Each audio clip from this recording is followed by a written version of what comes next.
Bonjour à tous, j'espère que vous allez bien. Nous de notre côté, alhamdoulilah, ça va super bien. Aujourd'hui, je reçois deux frères ici qui vont nous partager leur expérience sur le domaine projet de la rentrée express ou de la résidence permanente ici même au Canada. Ils vont nous fournir le maximum des informations pour vous aider à mieux vous préparer et à mieux préparer vos projets de la rentrée express ou la résidence permanente pour le Canada. Donc je vais laisser nos invités se présenter et suivez, restez jusqu'à la fin car ce sont des informations très importantes qui vont vous servir d'outils pour mieux préparer votre arrivée au Canada. Merci. Et donc je vais leur laisser se présenter. Alors, Monsieur Barry, merci beaucoup pour l'invitation. Le plaisir il est partagé. Alors, moi je suis Ibrahima Soriwan, je suis de nationalité guinéenne, comme tout le monde ici déjà. Je suis arrivé au Canada en mars 2024. Donc, bien avant 2024, j'ai fait plusieurs fois la tentative pour obtenir un permis d'études, donc de 2020, 2021, 2023. Et c'est qu'en 2024 que j'ai obtenu mon permis d'études au Canada, dans le cadre de cette étude. Alors, dans ce sens, de base, je me suis inscrit dans un collège, dans un DEP, dans une école qu'on appelle le Collège supérieur de Montréal, au programme de comptabilité, enfin, un DEP en comptabilité.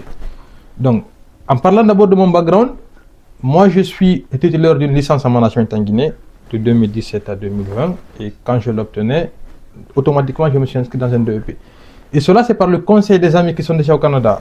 Parce que le DEP, moi, je ne savais pas ce que c'était. Et ça ne m'intéressait vraiment pas beaucoup. Dès qu'on dit Canada, ce qu'on veut vraiment, c'est avoir une admission. Et dans quelle école? Une école qui donne une admission rapidement. Il faut s'inscrire. Une admission à un coût très faible. Dans ce sens, je me suis inscrit dans ce DEP. Et l'admission en général m'a coûté que 2 ou 3 jours en termes de timing. J'étais content, j'ai obtenu mon admission, le CA que je l'ai fait, au bout de 20 jours je l'obtenais. Et par après, je fais la demande de permis d'études. Et alhamdoulilah, cette fois ça a marché, après plusieurs tentatives. J'arrive au Canada en mars 2024. Arrivé, je trouve tout le monde, il y a plein d'amis qui étaient là, l'accueil était très chaleureux. Et la première des choses que j'ai faites, c'est quoi? C'était d'aller à l'école, au Collège supérieur de Montréal, parce que là c'est l'école qui m'a accepté. Aller voir l'école, quelles sont les éventualités, et m'imprégner surtout du programme d'études. Arrivé, je vois déjà des gens qui ont fait ce programme et qui l'ont terminé. Je vois leur background, je vois ce qu'ils font au Canada. Et bien entendu, le contenu du programme en question, je le vois et je trouve qu'il y a des gens qui font... Et dans ce programme, je vois plutôt des cours de Word, par exemple. Des cours de Word, des cours de Excel de base et des cours de comptabilité de base surtout. Après, je me dis, mais écoute, moi qui ai déjà une licence en management au pays, j'ai fait les cours de compta et j'ai même été comptable chez moi dans mon pays d'origine avant de venir au Canada. Et moi, je m'inscris dans un DEP de comptabilité. Je vois le contenu de la formation, c'était vraiment pas l'idéal pour moi. Je me dis, mais écoute, mais qu'est-ce que c'est ça?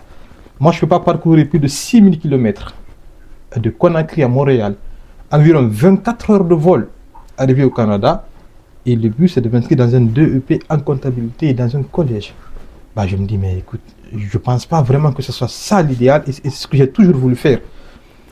Entre-temps, je me dis, non, il faudrait que je change parce qu'avec un DEP en comptabilité, je n'aurais vraiment pas une valeur ajoutée, je n'aurais rien de vendable, de concret dans mon pays. Et j'étais entouré par mes amis, je leur parle, je dis, écoutez, moi je suis vraiment très déçu. Dès mon arrivée, je vois le programme de formation dans cette école. Cela ne va pas vraiment avec mes attentes. On me dit, non, écoute mon frère, là nous sommes déjà au Canada, c'est en Amérique, on n'a pas besoin d'un gros diplôme, tout ce qu'on veut, c'est les papiers vite fait. Il faut faire ça, c'est quelque chose de 16 mois, tu finis et puis tu trouves un emploi. Je me dis, non, ça ne me convient pas. Entre-temps, j'étais là, je faisais des recherches et tout, dans plusieurs autres écoles. Et je vois une école comme UQAM, comme HEC, de très grandes écoles. J'entre dans le site de HEC et tout, et puis je vois qu'ils ont un programme de commerce qui m'intéressait. Après, je me dis, let's go, pourquoi pas? Je vais faire des études de commerce à HEC. Là aussi, c'est une université. Et c'était aussi un programme de second cycle. Donc, quand je dis second cycle, ce n'est ni le DEP, ni le baccalauréat, c'est un programme vraiment de second cycle. Donc, vraiment la maîtrise. Quand je partage ça avec des gens autour de moi, ils me disent, non, mais Juan, mais t'es fou ou quoi? HEC, c'est une grande école, mais tu peux pas aller étudier à HEC. Parce que c'est hyper cher. En plus, c'est une maîtrise. Mais non. Fais comme X, fais comme Y, fais comme Z. Bah, j'étais vraiment perdu. Je me dis, mais s'il s'agit de venir faire comme tout le monde, à faire les mêmes erreurs, je dis non, il faudrait que je le fasse. Donc au mois d'avril, j'ai fait ma demande d'admission. Au bout de 3 semaines, on m'a accepté et tout.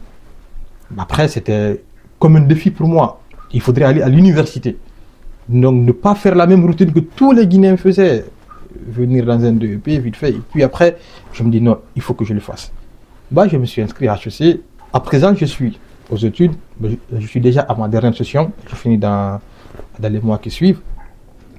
Bah, ça c'est un peu mon expérience dans le domaine d'études au Canada. Mais par après, quand je vais en classe déjà, je suis avec des Marocains dans ma classe, des Algériens, des Français. Et je trouve que je suis le seul étudiant international dans ma classe. Tout le monde est résident permanent, tout le monde est Canadien. En fait, il y a des Canadiens, il y a même des résidents permanents. Donc les Français qui arrivent au Canada, ils viennent avec la résidence permanente. Les Marocains qui arrivent, ils viennent avec la résidence permanente. Et moi, je suis venu avec un permis d'études. Donc ce qui veut dire que ces gens et moi, nous sommes dans la même pièce, on suit les mêmes cours, mais écoute, on n'a pas le même statut au Canada. Ils sont résidents, moi je suis étudiant. Mais est-ce que vous savez vraiment ce que c'est la résidence? Parce que quand eux sont résidents, par exemple, une session d'études, ils payent que $2000, environ $2000. Et moi, étudiant international, je paye plus de $7500 la session. Et pendant que ces gens et moi, on suit les mêmes cours. Après, je m'intéresse, je me dis, mais les gars, écoutez, comment vous faites vous pour venir ici avec la résidence? Et comment moi je me suis retrouvé avec un permis d'études? Puisque non, la résidence, on l'a fait à l'avance. Et pour être éligible à la résidence, il faut ça, il faut ça, il faut ça. Après, finalement, je m'intéresse. Il dit donc, ça veut dire que moi, j'étais bien entendu admissible à cette résidence-là. Et pourquoi je ne suis pas venu avec la résidence? Un manque d'information. Et je pense que vraiment, c'est là le sujet du jour. La Guinée entière, les Guinéens, nos frères de la Guinée, tout le monde vient au Canada avec un permis d'études. Et de surcroît, dans mon parcours, j'ai rencontré vraiment des ingénieurs qui sont venus de la Guinée, qui ont déjà un bac plus 5 en Guinée, qui ont plus de 5 années d'expérience professionnelle, et ces mêmes personnes se retrouvent avec un permis d'études, ils arrivent au Canada avec un DEP. Ben après, ils sont perdus. Ils ne savent vraiment pas quoi faire. Donc moi, pour vous dire que j'étais vraiment admissible à la résidence, parce que j'avais une licence chez moi en Guinée, et j'avais une expérience de plus de 3 ans dans le domaine de la comptabilité, une expérience qui est tangible et puis démontrable, et bien entendu, j'estime pouvoir faire et réussir le TSF Canada. Et du coup, je ne dirais pas que c'était un échec, mais si jamais je pouvais changer les choses, aujourd'hui, je serais plutôt venu, comme sont venus ces Français-là, comme sont venus ces Marocains, comme sont venus ces Camerounais, avec la résidence. Donc, vu que c'est un sujet qui est beaucoup plus perplexe, je ne vais pas aussi monopoliser la parole. J'ai mon ami Ibrahima qui s'y connaît peut-être mieux. Il va vraiment nous dire c'est quoi la résidence, et comment ça s'obtient, et quelles sont les conditions d'admissibilité et d'éligibilité pour ce programme. Merci, M. Bari. Merci, M. Wan. Et on va présentement écouter aussi M. Ibrahim ici présent. Il va nous expliquer lui aussi un peu son parcours, ses difficultés qu'il a rencontrées, ou un peu de son parcours en un mot. Donc, M. Ibrahim, bonsoir. Bonsoir. Moi, je m'appelle Ibrahim Diallo. Je suis arrivé ici il y a de cela 5 ans. J'ai fait le même programme, le programme qui était célèbre à l'époque, c'était le programme permis d'études. Quand nous étions en Guinée, nous nous battions pour avoir juste le visa. Puisque je me rappelle, la première fois qu'on avait fait nos demandes, c'était dans les années 2016-2017 mai. La première tentative n'a pas marché. Après, on a refait et ça marchait. Et nous nous sommes retrouvés ici au Canada. Quand je suis arrivé, bien avant que je n'arrive, je me rappelle, j'avais appelé un ami. Il a été la première personne à être arrivé ici au Canada. Je l'appelle, il me dit, ah Ibrahim, le Canada c'est pas le paradis. Hein. Je dis, ah bon, tu n'as même pas fait moi, tu me dis le Canada. Vas-y, oui, allez-y.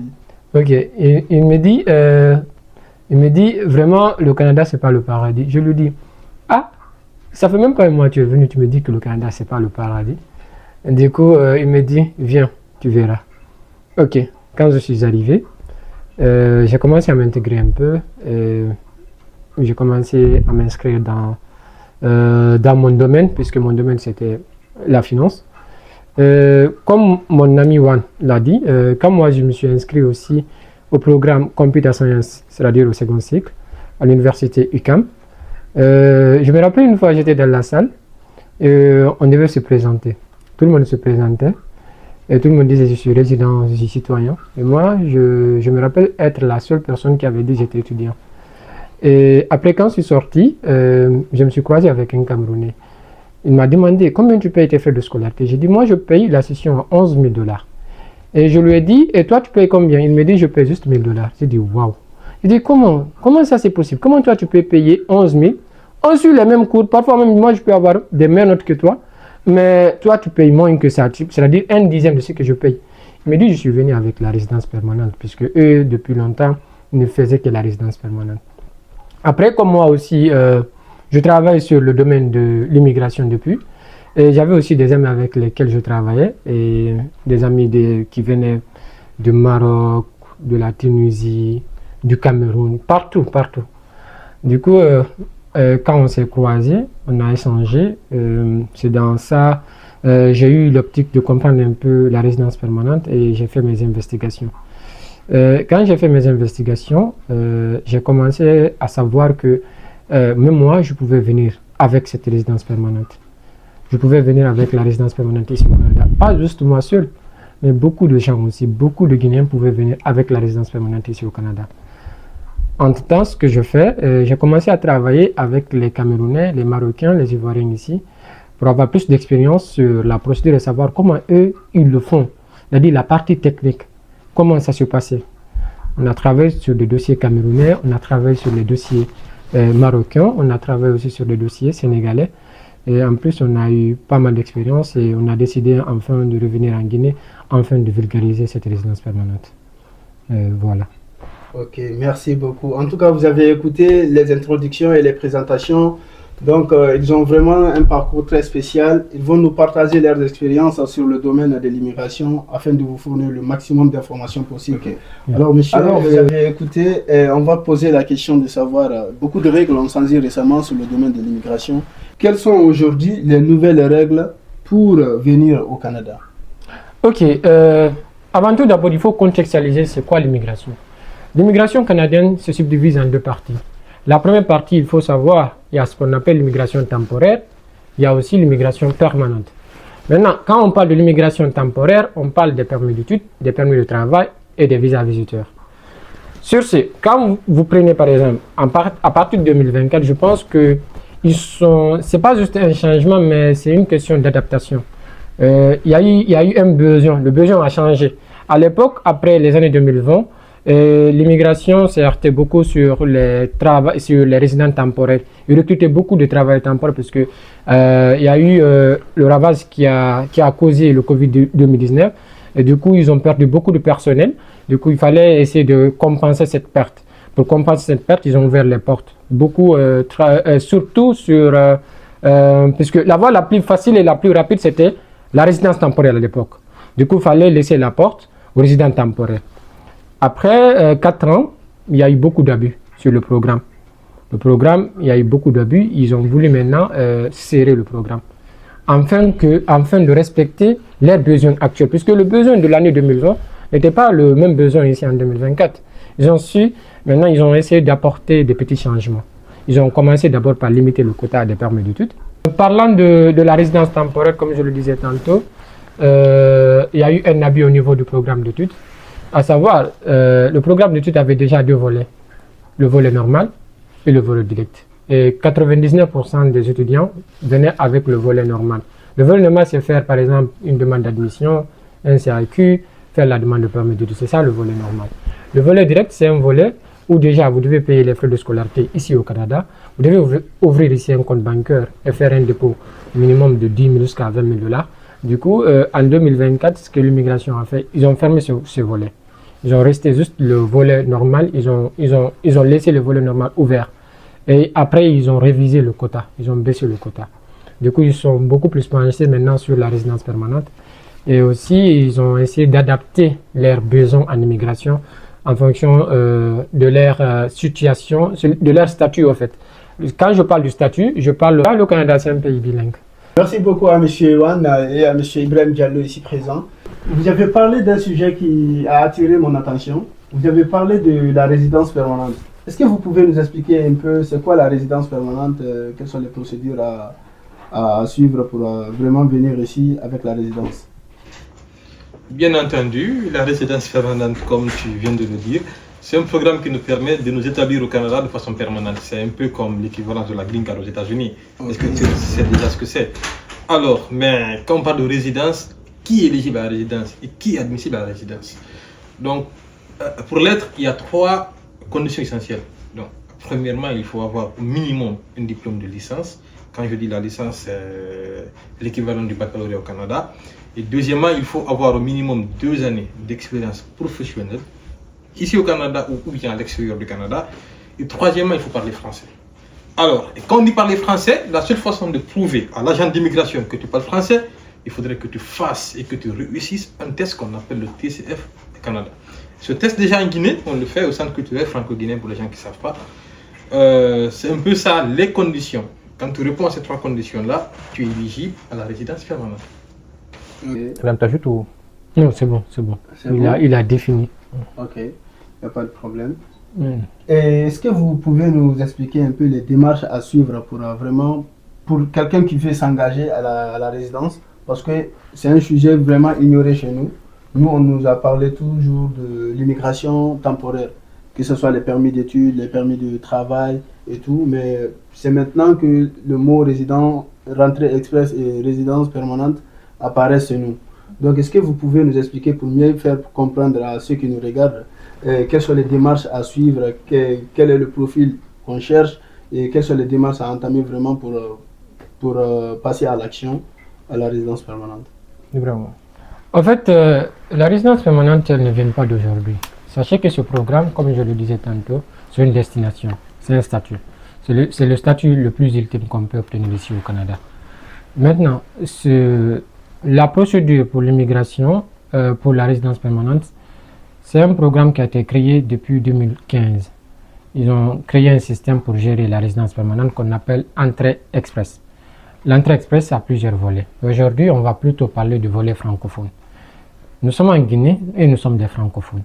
Nous voulons immigrer au Canada, on veut s'établir. Mais le problème qui se pose en Guinée, c'est qu'on ne pose pas la question comment la manière dont je veux immigrer, mais plutôt la rapidité. Tout le monde est beaucoup plus basé, ok, je vais juste venir au Canada. Mais je sais qu'actuellement, ce n'est pas la bonne initiative. Vous ne pouvez pas vous permettre de venir actuellement ici au Canada avec la résidence temporaire. Pourtant, vous pouvez être éligible ou admissible à la résidence permanente. C'est quoi la résidence permanente par définition? La résidence, pour être éligible à la résidence permanente canadienne, il vous faut 4 critères. 4 points. Il faut respecter, il faut réunir 4 critères. À savoir, être à l'aise en français, avoir un diplôme d'études, avoir minimum une expérience de travail professionnel. Sur ce, quand on dit être à l'aise en français, ne veut pas dire ok, venez parler juste le français. Ils ont fait un test pour prouver que vous êtes à l'aise en français. Il y a un test qu'on appelle le test de connaissance de français, le TCF Canada. Mais il n'y a pas que ce test, il y a le TEF aussi.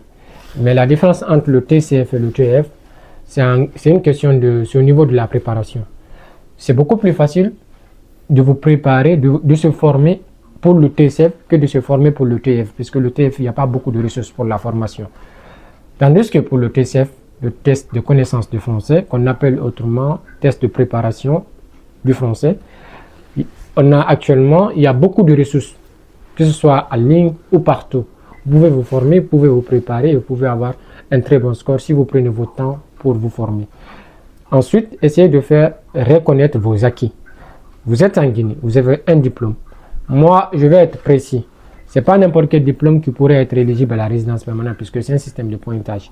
Vous pouvez être éligible, mais vous n'êtes pas admissible. Pour être vraiment précis sur ce que je veux dire, il vous faut au minimum un diplôme de licence. Quand vous avez un diplôme de licence, vous avez étudié en Guinée. Vous pouvez faire une licence professionnelle ou bien une licence simple. C'est-à-dire une licence professionnelle, c'est 4 ans qu'on appelle en Guinée maîtrise. Et une licence simple, peut-être c'est une licence de 3 ans. Vous faites reconnaître vos acquis. Pour faire reconnaître ces acquis, vous faites une demande d'équivalence de diplôme ici au Canada. Il y a plusieurs services qui ont un partenariat avec l'immigration, qui traitent ces demandes-là, qui évaluent, qui font l'équivalence de votre diplôme. Par exemple, à titre d'exemple, je peux prendre par exemple un diplôme de licence en Guinée. Il équivaut à un baccalauréat ici du premier cycle. Un baccalauréat, parfois un baccalauréat de 3 ans ou un baccalauréat de 4 ans. Et aussi, si vous prenez aussi la maîtrise en Guinée, c'est-à-dire la maîtrise classique, 4 ans, ça équivaut à un baccalauréat de 4 ans ici. Du coup, si aussi vous avez un master en Guinée, ils vont faire ici l'équivalence de ce master ici au Canada. Après avoir obtenu votre rapport d'équivalence de diplôme, vous pouvez simuler vos points. Vous simulez vos points, vous regardez si vous êtes admissible. Ensuite, si vous êtes admissible, vous rentrez dans le bassin. Entrez dans le bassin, cela veut dire vous venez faire les déclarations et ensuite vous finissez de déclarer, vous êtes dans le bassin et vous attendez ce qu'on appelle une invitation. C'est-à-dire qu'on appelle en termes d'immigration l'extraction. L'immigration fait des extractions chaque mois presque. Vous attendez, quand vous êtes invité après, vous pouvez essayer de préparer les restes de documents et ensuite soumettre la demande et attendre une décision de l'officier de l'immigration. Vous avez parlé tantôt d'un système de pointage. Quels sont les nombres de points qu'il faut pour un candidat pour être sélectionné? À ce niveau, M. Bari, je pense qu'il n'y a vraiment pas un nombre de points qui est requis, dire que ça c'est le minimum, mais ça c'est le maximum de points. Avec Entrée Express, comme on le dit tantôt à chaque fois, c'est un système de pointage. Par exemple, celui qui a un diplôme de licence en Guinée a moins de points que celui qui a un diplôme de master. Et naturellement, ça veut dire que celui qui a le master a plus de points que celui qui a une licence. Okay. Il y a aussi l'aspect âge aussi qui est là. Donc, plus votre âge il avance, plus les points diminuent naturellement. Après ça, il y a aussi le niveau TCF. Plus votre niveau en français est élevé, plus vous avez les points qui sont élevés. Il y a aussi l'aspect disons, l'expérience professionnelle. Celui qui a 3 ans ou 4 ans d'années d'expérience a plus de points aussi que celui qui a une année. Okay. En vrai, ça marche comme ça. Et l'ensemble de ces points sont comptabilisés dans un bassin qu'on appelle Entrée Express. Bon, peut-être que si moi j'ai un master et que j'ai 3 ans d'expérience et bien entendu j'ai un bon niveau, je peux me retrouver facilement avec 420, 430 points. Et mon ami à côté, il peut avoir 410 points. Et l'autre qui est là-bas, il a peut-être encore le même master et tout, mais lui, il a 40 ans, 45 ans. Donc comme j'ai dit, plus son âge il est avancé, plus les points diminuent. Donc lui, il peut se retrouver avec 390 points. Et c'est l'ensemble de ces points-là qui sont ancrés dans un bassin. Et le gouvernement, après, en fonction de leurs besoins économiques, ils peuvent tirer par exemple 4000 personnes ou 5000 personnes. Et ils diront par exemple que le seuil minimal requis pour le tirage-là, ils sont à 390. Donc tous ceux qui seront de 390 à plus seront invités. Et une fois invités, vous recevrez une lettre officielle vous invitant à présenter une demande de résidence permanente au Canada. Donc, si je comprends bien, pour être sélectionné, il faut vraiment avoir un niveau minimum de licence. Oui, impérativement. Ok. Donc, et l'âge, est-ce que vous avez parlé un peu de l'âge, mais j'ai pas beaucoup compris cet aspect. Vous avez mentionné que plus l'âge avance, plus la chance d'être plus les points diminuent en fait. Plus l'âge avance, plus les points diminuent. Ok, maintenant je voudrais savoir, avant même de déposer sa demande, quelles sont les conditions que le candidat doit remplir pour vraiment faire face à cette procédure? En fait, je disais de base, il faut faire ce qu'on appelle une auto-évaluation. Du moins, comme mon ami l'a déjà stipulé, pour être déjà éligible, il vous faut minimum un niveau 7 au TCF Canada, avoir minimum un diplôme de lycée pour être précis, avoir minimum une année d'expérience de travail. Du coup, vous pouvez réunir tous ces critères et vous n'êtes pas admissible puisque l'éligibilité est différente de l'admissibilité. L'éligibilité, c'est de respecter tout ce que l'immigration nous demande, c'est-à-dire avoir minimum un niveau 7, avoir minimum une année d'expérience de travail, avoir un diplôme d'études. C'est ça, en fait, au niveau du sens large.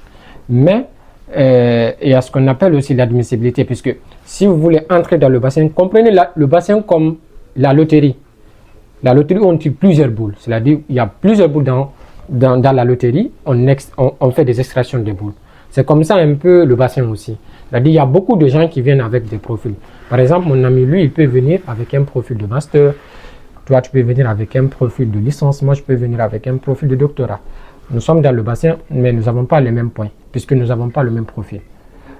peu importe le niveau, puisque lui, il peut par exemple le domaine, il peut faire par exemple l'informatique, moi je peux faire par exemple l'économie, et vous pouvez faire le droit. Mais peu importe, pour eux, ce n'est pas le domaine qui est important. Peu importe votre domaine, si vous avez un niveau, c'est-à-dire vous avez un diplôme d'études, ça marche. Du coup, pour le Canada, le plus important, c'est le niveau d'études. Est-ce que vous avez une licence? Est-ce que vous avez un master? Ou bien est-ce que vous avez un doctorat? Ça dépend. Maintenant, quand on parle de l'âge de préférence, je dirais, c'est 18 à 35 ans. Ça, c'est de préférence. À partir de 35 ans, vous commencez directement à perdre des points. Vous allez perdre des points. Mais c'est logique. Quelqu'un qui a 35 ans, il a vécu plus par rapport à quelqu'un qui a 25 ans. Du coup, dans un sens logique, lui, il a plus d'expérience que quelqu'un qui a 25 ans. Mais vu qu'il a plus d'expérience, il gagne plus de points aussi par rapport à celui de 25 ans qui vient à peine, par exemple, de finir ses études, ou bien qui vient à peine d'avoir 2 ans d'expérience.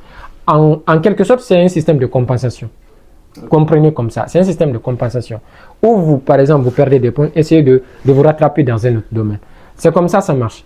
Du coup, si vous rentrez dans le bassin, cela veut dire que vous êtes admissible. Quand vous êtes admissible, vous pouvez attendre une invitation, vous pouvez être sélectionné. Mais la sélection aussi, ça dépend de l'immigration, ça dépend. Quand ils sont contents, je ne dirais pas quand ils sont contents, ça dépend de leur quota. Généralement, vers le début de l'année, ils baissent les points pour tirer beaucoup de personnes, puisque là, le quota, il a été réinitialisé à 0. Mais vers la fin de l'année, le plus souvent, ils haussent les points, puisqu'ils ont déjà atteint presque le quota. Du coup, si vous voulez maximiser vos chances, faites en sorte d'obtenir beaucoup de points dans le bassin. Parce que si vous avez beaucoup de points, peu importe le prochain tirage, vous pouvez être heureux, vous pouvez estimer heureux d'être invité, d'être sélectionné. Mais si vous n'avez pas le maximum de points, même s'il y a un tirage, vous pouvez appeler mon ami. Ah, il y a eu tirage aujourd'hui. Oui, il y a eu, mais les points sont plus hauts. Du coup, vous ne pouvez pas être invité puisqu'ils sont peut-être à 450. Vous n'avez que 400. Du coup, soit vous restez dans le bassin, vous patientez à ce que l'immigration baisse les points pour être invité. Ou bien, vous essayez de travailler afin de hausser vos points. Peut-être vous pouvez reprendre le TCF Canada, peut-être vous pouvez attendre peut-être 1 année, 2 ans en plus pour avoir plus d'expérience de travail. Du coup, quand même, il y a des facteurs que nous, on pourra vous conseiller ou bien vous pouvez avoir connaissance afin de maximiser vos chances d'avoir la chance d'être invité dans le bassin. Donc si je comprends bien, c'est l'ensemble de tous les documents que vous avez énumérés ici qui vont favoriser le sélectionnement du candidat, ou c'est, comment dirais-je, il y a autres critères aussi à respecter pour être éligible vraiment, pour être sélectionné, pour avoir le nombre de points exigés par exemple. En fait, ça dépend. Vous pouvez aller faire le TCF Canada, vous pouvez obtenir un niveau 9, vous pouvez obtenir un niveau 8. Admettons par exemple, moi par exemple, je fais le TCF Canada, j'ai un niveau 8. J'ai 3 ans d'expérience, j'ai un diplôme de licence. Ça, c'est un profil. C'est ça ce qu'on appelle un profil. C'est-à-dire, j'ai mon TCF, j'ai l'équivalence de mon diplôme, j'ai mon expérience de travail, j'ai mon âge. L'ensemble de ces 4 sections-là, de ces points-là, des 4 points-là, qui font un profil. Vous rentrez dans le bassin, vous aurez directement vos points. Ce qu'on appelle le SDC, classement du système global. Du coup, avec tout ce que je viens d'énumérer là, ça me donnait peut-être 418 points. Okay. Ça, ce sont les points. C'est-à-dire l'ensemble des points que je peux obtenir au niveau de l'âge, au niveau du test TCF Canada, au niveau de mon expérience de travail et aussi au niveau de mon diplôme d'études. C'est ça qu'on cumule et c'est ce qui donne vos points dans le bassin. Okay. C'est compris? Oui, là je pense que c'est mieux expliqué. Et il faut comprendre parce qu'il y aura des questions où se passe le texte français. Je pense, à titre d'information, le texte TCF se passe au Centre culturel franco-guinéen, pour ceux qui ne connaissent pas, juste en bas du pont 8 novembre. Donc, en passant, vous avez bien expliqué, mais est-ce que vous avez un accompagnement que vous avez mis en place pour vraiment faciliter? Parce que moi je pense qu'il n'y a pas les agences qui se trouvent chez nous, il n'y a pas des agences aussi expérimentées dans ce domaine parce qu'on nous parle toujours, on n'entend pas parler, on nous parle toujours de la résidence temporaire, en fait, de permis d'études, de permis de travail, mais on nous parle peu de la résidence permanente. Est-ce que vous avez un accompagnement que vous avez mis en place pour vraiment aider nos frères et sœurs qui veulent vraiment immigrer ici? Oui, monsieur Barry, naturellement, c'est comme vous dites déjà, nous avons eu une expérience au Canada et nous faisons du mieux que nous pouvons pour ne pas que nos frères reprennent sur cette trace-là. Donc, et si jamais quelqu'un il est au pays, il est en Guinée, il a 6 mètres éligible à la résidence, donc il a le diplôme, il a tout ce qu'il faut, et qu'il veut faire la procédure de résidence, bah, il peut nous contacter, on peut lui accompagner dans ce sens-là. Du mieux qu'on peut, on peut l'orienter dans sa démarche. Ok, ok. Merci beaucoup. On va se limiter là aujourd'hui. Je sais qu'il y a beaucoup de questions que je pourrais poser pour vraiment avoir le maximum de réponses possibles pour enfin aider nos frères qui nous regardent. Mais là, vu que le temps presse aussi, je vais devoir vous laisser. Suite à cette vidéo, peut-être il y aura des réactions, les questions à travers cette vidéo, les questions qui vont venir en commentaire. Je vais peut-être vous appeler aussi. Vous allez me permettre de voler votre temps, de m'accorder votre temps pour être plus explicatif, pour vraiment donner plus d'informations possibles. Merci beaucoup d'avoir venu. Merci d'avoir pris votre temps de venir expliquer à nos frères comment ça se passe et tout. Et surtout sur le domaine de la résidence parce que c'est un sujet vraiment moins parlé chez nous. Donc, merci beaucoup, M. Wan, et merci, M. Ibrahim, pour votre déplacement. Merci, M. Barry, le plaisir de les partager. À très bientôt. Merci.